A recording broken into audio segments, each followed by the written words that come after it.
بسم اللہ الرحمن الرحیم۔ السلام علیکم۔ دوست نے سوال کیا کہ آج کے اسلام پسند حضرات جہیز کے لعنت ہونے پر اتنے لیکچر دیتے ہیں، جبکہ خود اسلامی تاریخ کی کتب میں ہی مذکور ہے کہ نبی کریم صلی اللہ علیہ وآلہ وسلم نے سیدہ فاطمہ کو جہیز میں امور خانداری کا سامان دیا تھا۔ اب ظاہر سی بات ہے کہ ہر دور کے تقاضے جدا ہوتے ہیں، پس نبی کریم صلی اللہ علیہ وآلہ وسلم نے اپنے معاشی ماحول کے لحاظ سے سیدہ فاطمہ کے جہیز کا انتظام کیا، اور ہم آج کے معاشی ماحول کے حساب سے انتظام کرتے ہیں۔ سو اس میں اتنا چہ بچی ہونا یا پھر اس رسم کو لعنت قرار دینا تو خود معاذ اللہ سنت نبی صلی اللہ علیہ وآلہ وسلم پر سوال کھڑا کرنا ہے۔ اس بابت ہم نے دوست سے عرض کیا کہ آپ کا یہ اعتراض دراصل کسی حد تک کم علمی پر محمول اور امر واقعے کی پوری معلومات نہ ہونے کے سبب ہے۔ آپ کی بات بالکل بچا ہے کہ نبی کریم صلی اللہ علیہ وآلہ وسلم نے سیدہ فاطمہ کے جہیز کے لیے سامان خریدوا کر شادی سے قبل سیدہ کے گھر میں رکھوا دیا تھا، لیکن یہاں یہ بات ذکر کرنے سے رہ گئی ہے کہ اس سامان کو خریدنے کے لیے راس المال یعنی کیپٹل کہاں سے آیا تھا، اور اسی چیز نے اس متعلق اس غلط فہمی کو رواج دیا کہ نبی کریم صلی اللہ علیہ وآلہ وسلم نے خود جہیز کی رسم کی تائید کی ہے۔ سنی اور شیعہ دونوں کتب میں صراحت سے یہ بات مذکور ہے کہ جب سیدنا علی نے سیدہ فاطمہ سے نکاح کا ارادہ کیا تو آپ صلی اللہ علیہ وآلہ وسلم نے علی سے استفسار کیا کہ تمہارے پاس مہر کے لیے کوئی شے ہے، جس پر سیدنا علی نے عرض کیا کہ اور تو کوئی چیز نہیں مگر ایک سواری اور ایک زرہ ہے۔ امام بخاری نے تاریخ الکبیر جلد 2، سعید بن منصور نے اپنی کتاب السنن جلد 40 اور امام زرقانی نے اپنی شرح مواہب جلد 2 میں تصریح کی ہے کہ سیدنا علی کے اس جواب پر نبی کریم صلی اللہ علیہ وآلہ وسلم نے ان کو حکم دیا کہ اپنی زرہ بیچ دو اور شادی کا انتظام کرو، جس پر سیدنا عثمان نے سیدنا علی سے ان کی زرہ 480 درہم میں خرید لی، اور بعد میں وہی زرہ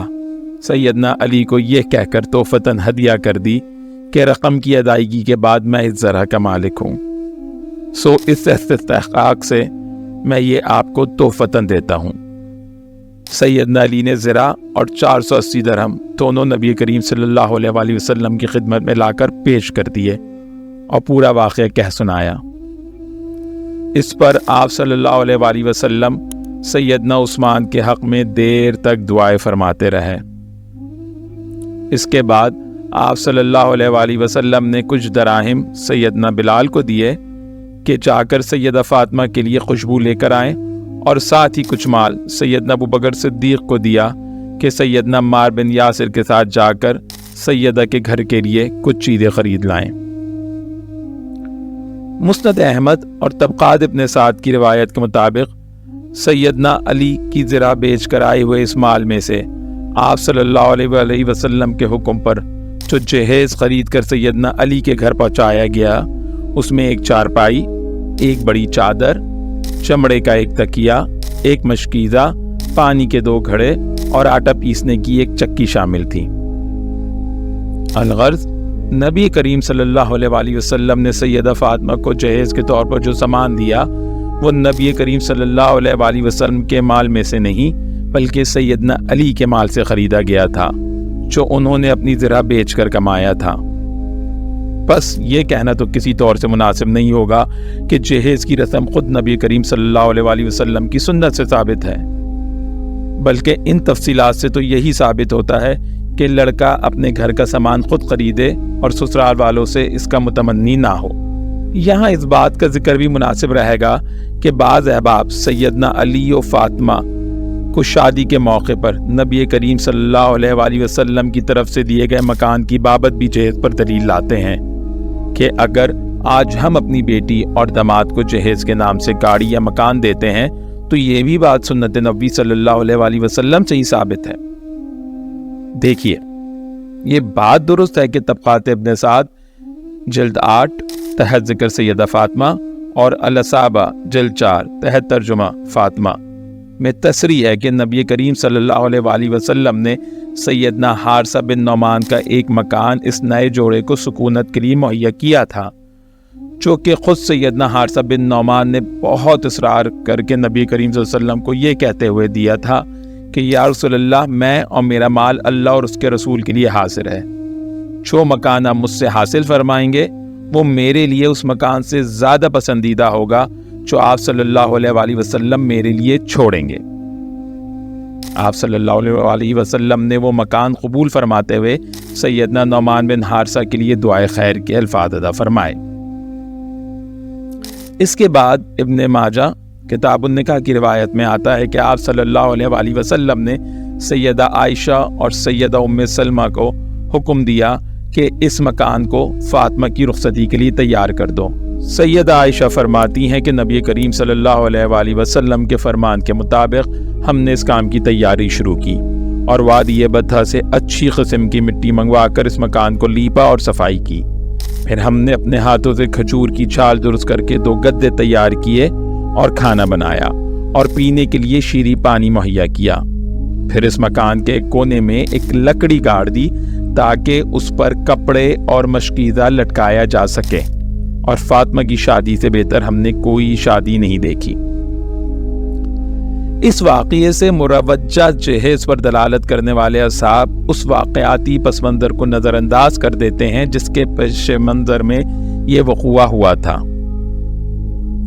جبکہ اصل قضیہ کچھ یوں ہے کہ طبقات ابن سعد میں مذکور ہے کہ جناب ابو طالب نہایت مفلوق الحال اور ساتھ ہی کثیر العیال شخص تھے۔ پھر ٹانگ میں لنگ ہونے کی وجہ سے آپ تجارت کی غرض سے سفر بھی نہیں کر پاتے تھے، اس لیے گھر پر ہی خوشبو وغیرہ بنا کر محدود آمدنی میں گزارا کر لیا کرتے تھے۔ ان حالات میں ایام جاہلیت میں مکہ میں قحط پڑ گیا تو اپنے غریب چچا کے بوجھ میں کمی کرنے کی غرض سے نبی کریم صلی اللہ علیہ وآلہ وسلم نے سیدنا عباس کو مشورہ دیا کہ طالب اور عقیل تو بڑے ہیں، تاہم جعفر اور علی ابھی بچے ہیں اور اپنا خرچہ خود نہیں اٹھا سکتے، سو آپ جعفر کی کفالت اپنے ذمے لے لیں اور میں علی کو اپنے زیر کفالت لے لیتا ہوں۔ اور یوں بچپن سے ہی سیدنا علی نبی کریم صلی اللہ علیہ وآلہ وسلم کی کفالت میں رہنے لگے، یہاں تک کہ آپ شادی کے قابل ہو گئے۔ بس ایسے میں نبی کریم صلی اللہ علیہ وآلہ وسلم کی طرف سے یہ شادی صرف ان کی بیٹی کی شادی نہ تھی، بلکہ ان کے زیر کفالت 2 اشخاص کی شادی تھی۔ گویا آپ صلی اللہ علیہ وآلہ وسلم نے نہ صرف لڑکی کے باپ کی ذمہ داری نبھائی بلکہ لڑکے کے باپ کا کردار ادا کرتے ہوئے لڑکے کی طرف سے بھی شادی کے سلسلے میں کافی حد تک مالی کفالت کی۔ چونکہ سیدنا علی بچپن سے نبی کریم صلی اللہ علیہ وآلہ وسلم کے زیر کفالت رہ رہے تھے اور ان کا تعلق چچاداد بھائیوں سے زیادہ باپ بیٹے والا بن گیا تھا، بس ایسے میں نبی کریم صلی اللہ علیہ وآلہ وسلم نے سیدنا علی کے لیے جو گھر مہیا کیا وہ کسی صورت مروجہ طریقے پر دلالت نہیں کر سکتا، جہاں سسر صاحب اپنی ناک اونچی کرنے کے لیے داماد کو بڑی گاڑی اور گھر یا پلاٹ جہیز میں دیتے ہیں، سو اس واقعے سے بھی جہیز پر استدلال کرنا غیر درست ہے۔ المختصر، سیدہ فاطمہ علیہ کی شادی سے مروجہ جہیز کی رسم پر استدلال کرنا سخت لغو ہے۔ یہاں یہ بات یاد رہے کہ ہم جہیز کو مطلقاً حرام نہیں کہہ رہے، تاہم اس کا معاملہ معاشرت و عادات کی اس قبیل سے ہے جو اصلاً تو مباح ہوتی ہے، لیکن اس کے غلط استعمال کے سبب سد ذریعے کے طور پر فقہا اس کی کراہت یا حرمت کا فتویٰ دیتے ہیں۔ چاہے معصوم لڑکیاں اس جہیز کی دوڑ کے سبب یا تو کواری بیٹھی رہ جاتی ہیں یا پھر ان کے ماں باپ ان کی شادیاں کر کے بال مقروض ہو جاتے ہیں۔ واللہ اعلم۔